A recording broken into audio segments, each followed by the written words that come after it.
Siyempre mga ka-DIY testing tayo ng ating 4,000 watts na solar setup na kaya po ang TV electric fan. So yan, at saka 24/7 na solar fan at saka solar light. So testingin natin. So ang gagawin natin, nailagay na po natin yung ating supply, no, dito sa ating supply sa ating battery at solar panel. So ito lang po isa for the demo, no.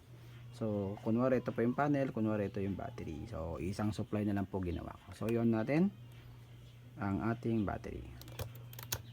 Yan.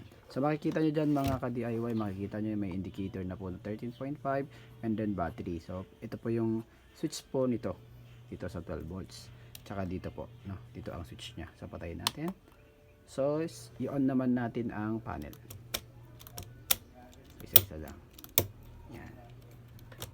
So meron lang siyang kan. So ulitin natin. Tanggalin natin yung mga lock nya. So yan, makikita nyo may umiilaw na po na solar panel dyan, or may arrow po na kumakarga na siya, no? For the demo lang po ito, no, mga ka-DIY.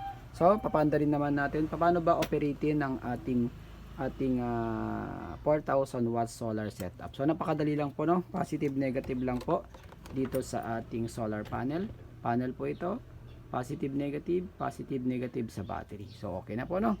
So pagkatapos po niyan, inon niyo na po lahat yung ating breaker ng panel, solar panel and ating battery. I-on na po naman natin ang bypass para po umandar po yung ating LVD and 4 pin para mapaandaran niya po itong inverter. So i-on natin. Yan mga ka-DIY. So makikita niyo po mga ka-DIY 13.7. So hindi pa po nakalibrate po yan ng 12.5 and magkakat po siya ng 12 volts. So calibrate natin. So long press tayo. So yan. Zero natin yan. So ulit. So hintayin lang natin, no.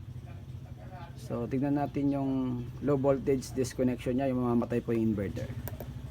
12, sakto po 12, no. And then pag nakita po natin yan, double click po dito. Yun. So i-adjust po natin ito ng 0.5.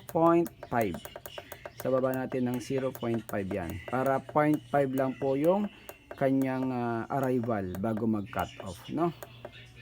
So yan. So hintay lang po natin na mawala po yung umiilaw po na dot. Yan. So pag bilaw na po yung kanyang red yan, umaandar na po itong LVD, ay itong 4 pin. So pwede na pong paandarin itong ating inverter. So tignan po natin ano kung andar siya, no. So i-on lang natin dito sa ilalim. So yung on niya, yan, ilalim. So iilaw yan pag umandar. So i-on natin. Yun. Nakita niyo po mga ka-DIY. O tumunog, oh.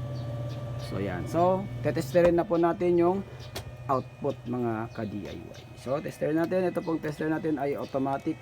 Ito yung multimeter na automatic. Pag battery, kuryente. So testerin natin.